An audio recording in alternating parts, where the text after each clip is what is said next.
یا انہیں میری کون سی بات بری لگ گئی کہ ماں جی نے قریب پڑا ڈنڈا اٹھایا اور زور سے میرے سر میں دے مارا۔ میں تو یہ تصور بھی نہیں کر رہی تھی کہ ماں جی میرے ساتھ ایسا کریں گی۔ ڈنڈا کھاتے میں زمین پر گری اور بے ہوش ہو گئی۔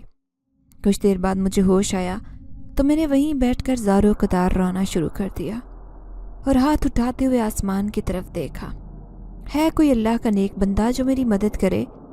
میں نے یہ دعا کی تھی کہ اچانک سے مجھے ایسے محسوس ہوا کہ کوئی ہے جو میرا حصار کیے ہوئے ہے۔ میں آنکھیں بند کیے زاروں قطار رو رہی تھی کہ تبھی میری ساس نے کہا، تمہیں یہ کیا ہو رہا ہے؟ انہیں میرے ارد گرد سفید روشنی سے بنا ایک دائرہ دکھائی دے رہا تھا، ساتھ ہی تیز ہوا چلنے لگی۔ میں صحن میں بیٹھی مسلسل مدد کے لیے پکار رہی تھی۔ میرا دل پھٹنے کو آ گیا تھا۔ مجھے اپنے ماں باپ کی بہت یاد ستا رہی تھی اور میں اپنے پروردگار سے کہہ رہی تھی کہ تو نے مجھے جس حال میں بھی رکھا ہے اس حال میں تیرا شکریہ، لیکن اب میری برداشت ختم ہو گئی ہے اور تیرا وعدہ ہے کہ تو برداشت سے زیادہ آزمائش نہیں دیتا۔ میری مدد کے لیے کوئی بھیج پروردگار، مجھے اس عذاب کی زندگی سے نجات دے دے۔ میں مسلسل اپنے منہ میں بڑبڑا رہی تھی۔ میں روتی جا رہی تھی۔ میرے گرد یہ دائرہ اور زیادہ وسیع ہوتا جا رہا تھا۔ میری ساس چیخو پکار کرنے لگی۔ میری ساس کی سہیلیاں خوف زدہ ہوتے ہوئے گھر سے بھاگ نکلی۔ تیز ہوا نے پورے گھر کو اپنے گھیرے میں لے لیا تھا۔ میری نند ڈری سہمی اپنی ماں کے پیچھے چھپ گئی اور مجھ سے کہنے لگی، سانوری بھابھی، یہ آپ کو کیا ہو گیا ہے؟ خدا کے لیے ایسا مت کریں، مجھے بہت خوف آ رہا ہے۔ سانوری بھابھی، یہ سب کیا ہو رہا ہے؟ اس وقت میں صرف اپنے پروردگار سے بات کرنے میں مصروف تھی۔ مجھے کچھ سنائی نہیں دے رہا تھا کہ کوئی مجھے کیا کہہ رہا ہے۔ جیسے ہی میں نے اپنی پلکیں اٹھا کر سامنے دیکھا تو میں نے اپنی ساس کے پیچھے سفید لباس میں ایک لمبا چوڑا خوبصورت نوجوان لڑکا دیکھا۔ اسے دیکھتے ہوئے مجھے بالکل بھی خوف نہیں آیا تھا۔ ایسے لگتا تھا کہ نہ جانے وہ میرے ساتھ کب سے تھا، بس اسے پکارنے کی ہی دیر تھی۔ یہ لڑکا اکثر مجھے اپنے گھر میں بھی دکھائی دیتا تھا۔ میری اماں بہت زیادہ وظائف کرتی تھی اور گھر میں ہر وقت پڑھائی کرنے کی وجہ سے ایسے معاملات چلتے رہتے تھے، اس لیے میں اسے دیکھتے ہی خوفزدہ نہیں ہوئی تھی۔ میں یہ جانتی تھی کہ یہ اللہ کی کوئی نیک مخلوق ہے جو میری پکار پر میری مدد کے لیے آیا تھا۔ میرے اندر ایک عجیب سی کشمکش پیدا ہونے لگی تھی۔ تبھی میری آنکھوں سے وہ اوجھل ہو گیا۔ میں گھبراتے ہوئے اپنے ارد گرد دیکھنے لگی۔ میری ساس مجھ سے کہنے لگی کہ تم نے یہ جادو ٹونا کیا تھا جو ایک دم سے ہی گھر کا پورا منظر بدل گیا۔ میں اپنی ساس کی کسی بات کا جواب نہیں دے رہی تھی کہ تبھی میری ساس پھر سے مجھے مارنے کے لیے آگے بڑھی تو کسی طاقت نے اس کا ہاتھ مضبوطی سے تھام لیا۔ بظاہر کچھ دکھائی نہیں دے رہا تھا۔ میری ساس بہت زیادہ خوفزدہ ہو گئی۔ میری نند کی تو چیخیں نکل رہی تھی اور وہ یہ سب منظر دیکھتے ہی بے ہوش ہو گئی۔ وہ سفید پوش مخلوق دوبارہ سے ظاہر ہوئی۔ اس نے میری ساس سے کہا کہ میں ایک جن زادہ ہوں اور میں سانورے کی مدد کے لیے یہاں آیا ہوں۔ تمہارے ظلم و ستم اس حد تک بڑھ گئے تھے، مجھے اس کی مدد کے لیے یہاں آنا پڑا۔ ساس نے جب اس سفید پوش جن زادے کی باتیں سنی تو وہ تھر تھر کانپنے لگی۔ جن زادے نے ساس کا ہاتھ تھامتے ہوئے انہیں ان کے کمرے میں لے گیا اور میں وہیں زاروں قطار رو رہی تھی۔ کمرے میں عجیب قسم کی آوازیں آ رہی تھی، جیسے کوئی بہت تکلیف میں تڑپ رہا ہو۔ مجھ سے یہ آوازیں برداشت نہیں ہو رہی تھی کیونکہ یہ آوازیں تو میری ساس کی تھی۔ میں دوڑتی ہوئی کمرے کی طرف گئی اور دروازہ کھٹکھٹاتے ہوئے کہنے لگی، اے اللہ کے نیک بندے، اے نیک جن زادے، انہیں معاف کر دے، انہیں چھوڑ دے۔ میرا اتنا کہنا تھا کہ اچانک سے کمرے کا دروازہ کھل گیا اور ساس دوڑتے ہوئے کمرے سے باہر آ گئی اور میرے پیچھے چھپتے ہوئے کہنے لگی کہ میں تمہارے آگے ہاتھ جوڑ کر معافی مانگتی ہوں، خدا کے لیے مجھے معاف کر دے، مجھے اس جن زادے سے بچا لے۔ جن زادہ میری آنکھوں کے سامنے آیا تھا۔ اس نے میرے سر پر شفقت بھرا ہاتھ رکھتے ہوئے کہا کہ خود کو اکیلا کبھی مت سمجھنا، تمہاری ماں بہت نیک خاتون تھی، ان کے وظائف کا ہی نتیجہ ہے کہ آج میں تمہارے ساتھ ہوں۔ اس نے شفقت سے میرے سر پر ہاتھ رکھتے ہوئے کہا کہ آج سے تم میری بہن ہو اور میں تمہارا بھائی، اور ایک بھائی کبھی اپنی بہن کو تکلیف میں نہیں دیکھ سکتا۔ یہ کہتے ہوئے اس نے میری ساس کی طرف دیکھا۔ ساس روتے ہوئے اس کے آگے ہاتھ جوڑ کر معافی مانگنے لگی اور کہنے لگی کہ میں جانتی ہوں کہ میں نے بہت ظلم ڈھائے، خدا کے لیے مجھے معاف کر دو۔ جب خدا کا واسطہ ماں جی کو دے رہی تھی تو ایزن نے مجھے معاف کرنے کے لیے کہا۔ میں نے دل ہی دل میں بھائی ایزن کی بات کو قبول کیا اور اپنی ساس کو معاف کر دیا۔ اس کے بعد کبھی میری ساس نے میرے ساتھ ظلم کا معاملہ نہیں کیا تھا۔ ایزن اس گھر میں میرا بھائی بن کر میرے ساتھ رہنے لگا۔ گھر کا ماحول خوشگوار ہونے کی وجہ سے سب معاملات ٹھیک ہو گئے تھے۔ اب تو میں گھنٹوں گھنٹوں شاجی سے باتیں کرتی رہتی اور ماں جی اور میری نند مجھے کسی کام کو ہاتھ نہیں لگانے دیتی تھی۔ ایسا نہیں تھا کہ یہ ایزن بھائی کے ڈر خوف سے ہو رہا تھا، بلکہ میری ساس نے سچے دل سے توبہ کر لی تھی اور مجھے اپنی بیٹی کی طرح ہی ماننے لگی تھی۔ شاجی مجھے اپنے ساتھ بیرون ملک لے گئے۔ آج میں اپنے شوہر کے ساتھ اور اپنے ایک چاند سے بیٹے کے ساتھ خوشگوار زندگی گزار رہی ہوں اور اللہ تعالیٰ کا شکر ادا کرتی ہوں جس نے مجھے ایزن جیسا رحم دل بھائی عطا کیا۔